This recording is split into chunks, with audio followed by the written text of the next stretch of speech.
ବର୍ଷକ 12 ମାସ ମଧ୍ୟରେ କାର୍ତ୍ତିକ ମାସ ହେଉଛି ପବିତ୍ର ଧାର୍ମିକ ମାସ।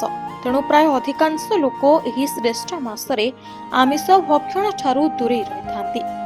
ପୁରାଣ କଥା ଅନୁସାରେ ଯେଉଁ ବ୍ୟକ୍ତି କାର୍ତ୍ତିକ ବ୍ରତ ନିଷ୍ଠାର ସହ ପାଳନ କରିବ ଓ ରାଇ ଦାମୋଦରଙ୍କୁ ଉପାସନା କରିବ, ସେ ନିଶ୍ଚିନ୍ତ ବୈକୁଣ୍ଠ ପ୍ରାପ୍ତି ହେବ। ପ୍ରଭୁ ଶ୍ରୀକୃଷ୍ଣ ପ୍ରେମ, ତ୍ୟାଗ ଓ ବିଶ୍ୱାସର ପ୍ରତୀକ ହୋଇଥିବାରୁ ମହିଳାମାନେ ରାଇ ଦାମୋଦର ପୂଜା କରିବାକୁ ଆଗ୍ରହ ପ୍ରକାଶ କରିଥାନ୍ତି। ଏହାଦ୍ୱାରା ଶ୍ରୀକୃଷ୍ଣ ସନ୍ତୁଷ୍ଟ ହୋଇ ଭକ୍ତଙ୍କୁ ଆଶୀର୍ବାଦ ପ୍ରଦାନ କରିଥାନ୍ତି। ଏହାକୁ ଭରସା କରି ସମସ୍ତେ ରାଇ ଦାମୋଦର ପୂଜା କରନ୍ତି। ତେଣୁ ପ୍ରାତଃ ସମୟରେ ମହିଳାମାନେ ନିତ୍ୟକର୍ମ ସାରି ବିଭିନ୍ନ ଦେବାଳୟରେ ପହଞ୍ଚି ମଙ୍ଗଳ ଆଳତୀ ପରେ ବୃନ୍ଦାବତୀଙ୍କ ନିକଟରେ ମୁରୁଜରେ ଝୋଟି ଚିତା ଦେଇ ଭକ୍ତିର ସହ ବାଲୁକା ପୂଜା, ଭାଗବତ ପାଠ ଓ ଗୀତା ପାରାୟଣ କରନ୍ତି। କାର୍ତ୍ତିକ ମାସ ସାରା ଏଭଳି ପୂଜା କରିବା ସହ ହବିଷ୍ୟାଳୀ ମାନଙ୍କ ପାଇଁ ହବିଷ୍ୟାନ୍ନ ପ୍ରସ୍ତୁତ କରି ରାଇ ଦାମୋଦରଙ୍କୁ ଭୋଗ ଲଗାଇ ସେବନ କରିଥାନ୍ତି। ସେହିପରି ଆଶ୍ୱିନ ମାସ ଶୁକ୍ଲପକ୍ଷ ଏକାଦଶୀ ଦିନ ରାଇ ଦାମୋଦର ବ୍ରତର ସଂକଳ୍ପ ନେଇ ଗଞ୍ଜାମ ଜିଲ୍ଲା ଭଞ୍ଜନଗର ଲଣ୍ଡେଇ ସାହି ସ୍ଥିତ ଶ୍ରୀ ରଘୁନାଥ ମନ୍ଦିରରେ ମଧ୍ୟ ଆନନ୍ଦ ଉଲ୍ଲାସର ସହିତ ମହିଳାମାନେ ରାଇ ଦାମୋଦର ପୂଜା କରି ଆସୁଛନ୍ତି।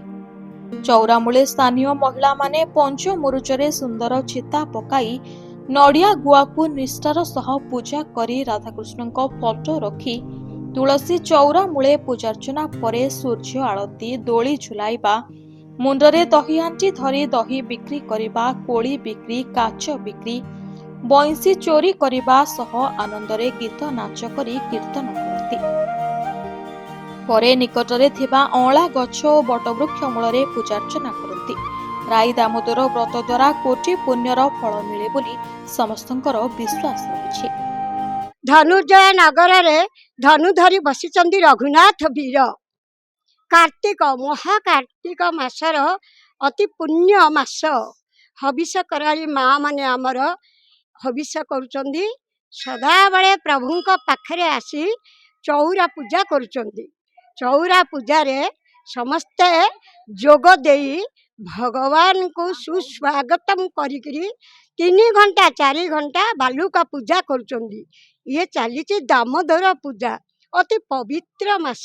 ଅତି ପବିତ୍ର ମାସରେ ମା ମାନେ ପୁରା ନିଷ୍ଠାରେ ରହି କେଡ଼େ ସୁନ୍ଦର ରାମ ମନ୍ଦିର, ଶ୍ରୀ ରଘୁବୀର ପରିସିଦ୍ଧ ରାମ ମନ୍ଦିର ପ୍ରାଙ୍ଗଣରେ ପ୍ରଭୁଙ୍କର ପାଖରେ ଚଉରା ରଖି ଚାରି କାନିଆଡୁ ଦଧି ମନ୍ଥୁଛନ୍ତି, ବିଳିଆ ପାନ ପ୍ରଭୁଙ୍କୁ ଭୁଞ୍ଜଉଛନ୍ତି, ଆହୁରି କୋଳି ଗଜା ଯିଏ ଯାହା ବି ଆଣୁଛନ୍ତି ପ୍ରଭୁଙ୍କୁ କେତେ ଭାବ ସହିତ ସବରଣୀ କେୱଟ ସବୁ ଦେଲା ପରି ଦଉଛନ୍ତି। ପ୍ରଭୁଙ୍କର ଗୁଣ କୀର୍ତ୍ତନକୁ ଗାଉଛନ୍ତି।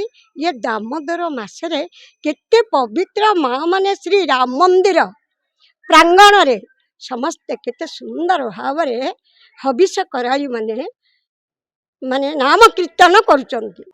ଭଞ୍ଜନଗରରୁ ଜେକେ ପଟ୍ଟନାୟକଙ୍କ ରିପୋର୍ଟ, ପ୍ରିୟ ନ୍ୟୁଜ୍।